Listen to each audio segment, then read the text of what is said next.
যেন রোদেলা কোন দুপুরে ছায়া হয়ে দাঁড়ালে চুমকি চলছে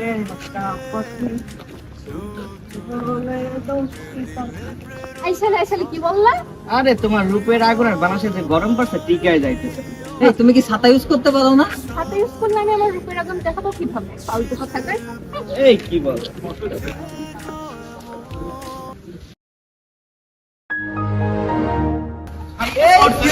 ঢাকা শহর আইসায় আমার আশা পুরাইছে ওরে ঢাকা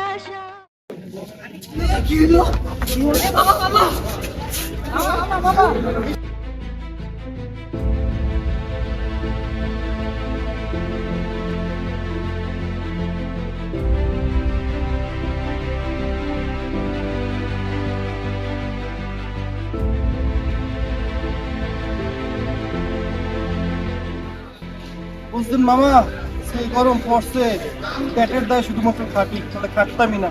সেটাই মামা, আজকে যদি ছাতা নিত তাহলে অসুস্থ হয়ে পড়তো না। ও ছাতা নাই? এই আল্লাহ বলে। ছাতা ধরুন, ছাতা ধরুন।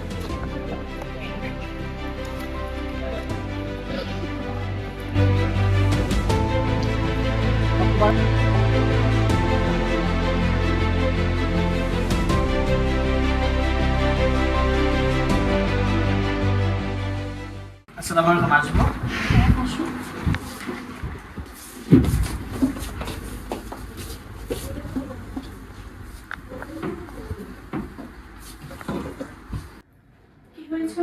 উনি রাস্তায় হাঁটতে গরমের মধ্যে মাথা ধরে পড়ে গেছে।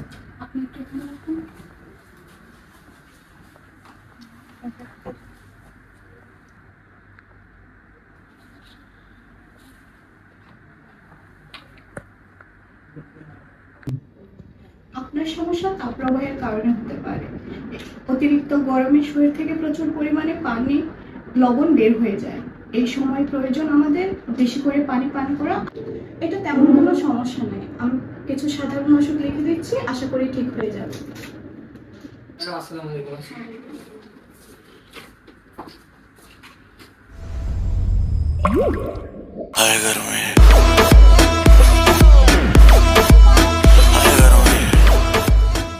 দেখছস, হিট অফিসার আসে এসি গাড়িতে, আর আমরা এদিকে সাধারণ পাবলিক গরমে মরি।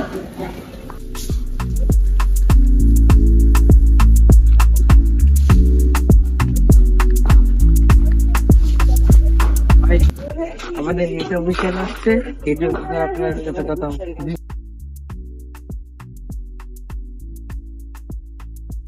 জি বলেন।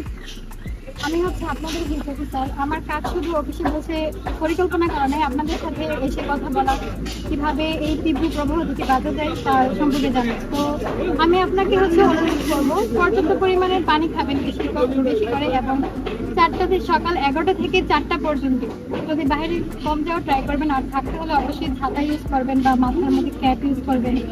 এবং আপনারা যারা নির্মাণ শ্রমিক রয়েছেন তাদের জন্য হচ্ছে আমরা বিনামূল্যে পানি এবং ওটস স্যালাইন প্রোভাইড করব, এবং যথাসম্ভব ট্রাই করবেন যে গাছের নিচে ছায়ার মধ্যে বা স্বল্প বিশ্রাম নেওয়ার জন্য ট্রাই করবেন। তাপপ্রবাহ চলাকালে আমাদের নিজের ও পরিবারের সুরক্ষার জন্য আমাদের সকলের কিছু নিয়মকানুন সম্পর্কে অবগত থাকা উচিত। প্রচুর পরিমাণে পানি পান করুন। তৃষ্ণা না পেলেও পর্যাপ্ত পানি পান করা উচিত। দুপুরের রোদ এড়িয়ে চলুন। যথাসম্ভব দুপুর 11টা থেকে বিকাল 4টা পর্যন্ত অপ্রয়োজনে বাইরে যাওয়া এড়িয়ে চলা উচিত। হালকা ও ঢিলেঢালা পোশাক পরুন। সুতির এবং হালকা রঙের পোশাক পরার চেষ্টা করুন। বাইরে গেলে সর্বদা টুপি বা ছাতা ব্যবহার করার চেষ্টা করুন।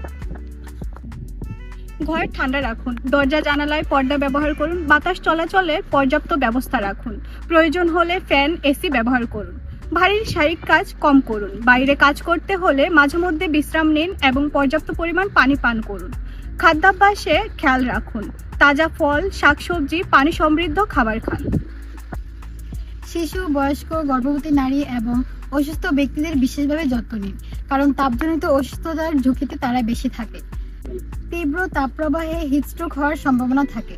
হিটস্ট্রোক হওয়ার লক্ষণগুলো চিনুন: মাথা ঘোরানো, বিভ্রান্তি লাগা, অজ্ঞান হয়ে পড়ে যাওয়া, শরীরের তাপমাত্রা বেড়ে যাওয়া, যদি শরীরের তাপমাত্রা বেড়ে যায় তাহলে ঠান্ডা স্থানে নিয়ে যান, এমনকি জরুরি চিকিৎসা নিন। আবহাওয়ার সতর্কতা বার্তাগুলো নিয়মিত মেনে চলুন। প্রচুর পানি খাইতে হবে, গরম। আর এই গরমে গাছের ছায়ায় বসে থাকতে হবে, আরাম লাগতেছে অনেক।